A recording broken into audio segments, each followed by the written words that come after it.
तो ऐसा ही टूट जाए।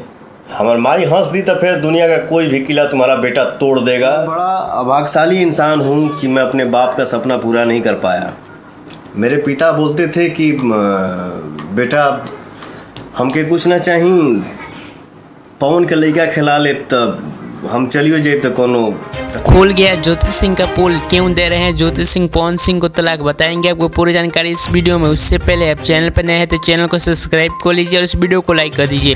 आखिर क्यों पवन सिंह ज्योति सिंह को तलाक देने के लिए उत्सुक है, तो दोस्त आपको बता दें इसका मेन वजह है पवन सिंह ज्योति सिंह का आपसी झगड़ा को लेकर। दोस्त आपको बताते चले पवन सिंह और ज्योति सिंह अक्सर ऐसी खबर निकलती रहती है झगड़ा को लेकर। इसी भी ज्योति सिंह से पवन सिंह के कुछ बातों के लिए झगड़ा हो गया था। तो दोस्त कुछ लोगों का मानना था ज्योति सिंह पवन सिंह का थोड़ा सा भी बात नहीं मानते थे। वे अक्सर कहीं ना कहीं घूमने निकल जाती थी और वहां जाकर लड़की और लड़कों के साथ खूब रोमांस करती नजर आती थी। ऐसा कर ज्योति सिंह को पवन सिंह को नहीं देखा जाता था, इसलिए पवन सिंह रोज पीकर और लड़ाई झगड़ा करते थे और वे हमेशा अक्सर उदास ही रहा करते थे। इसका मेन वजह है ज्योति सिंह, शायद इसलिए पवन सिंह ज्योति सिंह को तलाक देने के लिए उत्सुक है। तो दोस्त आपको क्या लगता है, पवन सिंह ज्योति सिंह को तलाक देना चाहिए या नहीं, कमेंट पर जरूर अपना राय दीजिए। मिलते हैं फिर दोस्त किसी और वीडियो के साथ, तब तक के लिए इतना ही।